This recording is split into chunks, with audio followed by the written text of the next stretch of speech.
Hey, good morning. I want to talk to you today about whether you are making huge mistakes with your book. I know many of you have already written a book, or you're in the middle of writing a book, or you're planning to write a book. So, this is for you. I was listening to a podcast this morning, a great podcast that I've really gotten into lately. It is Jason Swink's podcast on growing your agency, but he had a guest on this episode I was just listening to. I think it's maybe 2 episodes ago. It's about gifting to your customers. But the gentleman he had on, John Ruhlin, he is an author, and he made this tiny little point at the end of the podcast interview. The whole podcast interview was about how to create great experiences and give great gifts to your clients and to your team members. So this little nugget he dropped at the end actually had nothing to do with what he had been talking about the entire rest of the podcast, but they got into talking about his book. His book is all about gift giving. And so they were plugging the book. And when they were plugging the book, John talked about a mistake he sees people making where they go with a certain cover designer because they're $5 cheaper, or they go with a certain publishing company because it's $5 cheaper. These decisions that authors make to save money. And he said, are you crazy?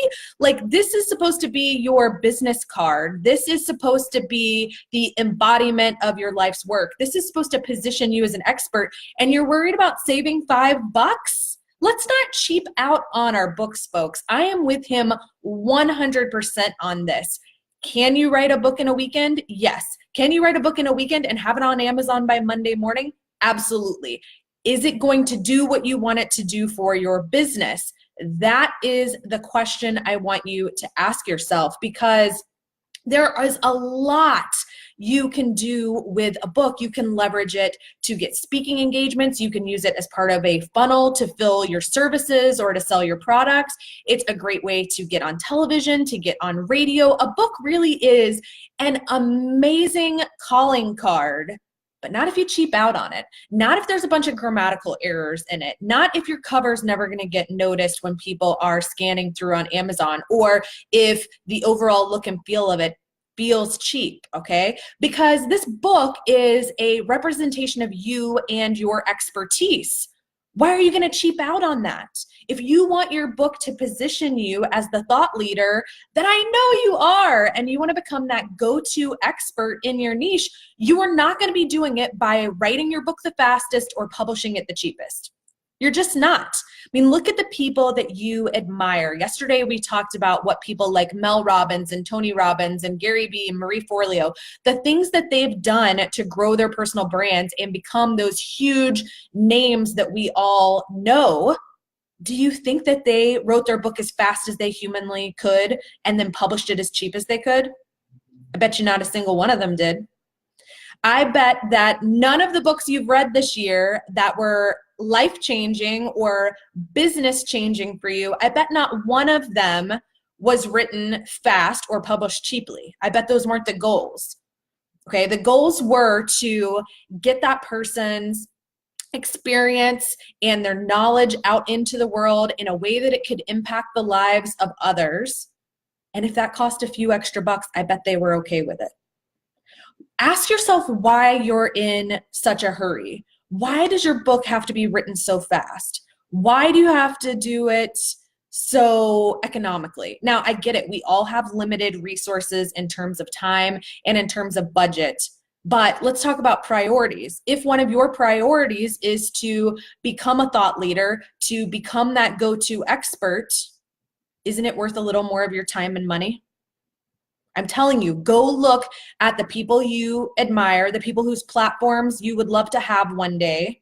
Take a look at the books that have changed your life and changed your business, and ask yourself how that book came together. And does it look anything like the way you're putting your book together? My hope is just that everyone will slow down a little, because the best opportunities to get your book out there and get it more widely known, so that you can have more readers, so that you can have more clients, so that you can have a bigger impact. The best opportunity to do that is leading up to the publication of the book and shortly after. You've got to have a real plan and strategy in place. I know that you can't wait for people to read what you've written. I know what it's like. I've written 2 books.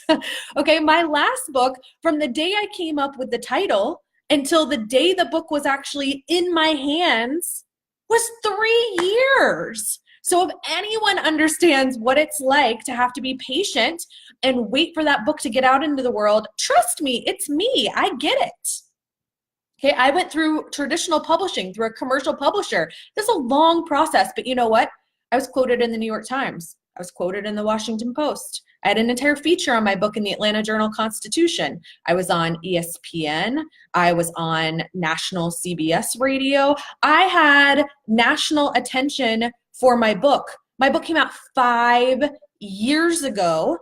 It is still used in college classrooms across the country, and I still get paid to speak on my book.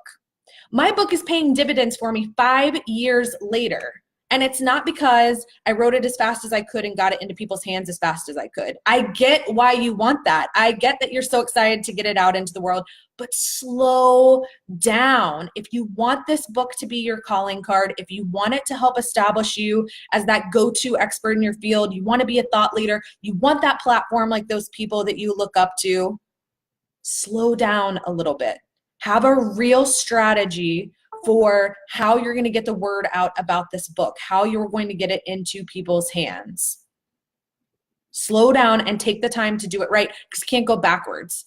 Okay, if your book came out 2 years ago, it's hard to sort of revive it and make it your calling card now. You'll probably have to start over with a new book. So let's do it right the first time, okay? If you've got questions, feel free to shoot those over. I'll be happy to answer them. I'm actually in the midst of putting together an entire book marketing module for my group program, From the Shadows to the Spotlight. I know many of you are in there already, and it is coming soon, and that's why I'm so passionate about book marketing right now, because I've been putting together all the materials for that, timelines of everything you should do leading up to the book launch, what you can do after it launches, all the different ways to make money with a book, how to leverage it to get speaking and TV appearances and radio interviews and newspaper features and magazine features and all those things that you want, all those things you need to become that thought leader, that go-to expert that you want to be. All right, good luck, everybody. If you've got questions about your book, leave them for me. And if you have something you want me to tackle on one of my lives coming up, you let me know what it is, and I will be happy to try and make that happen. Have a fantastic rest of the day.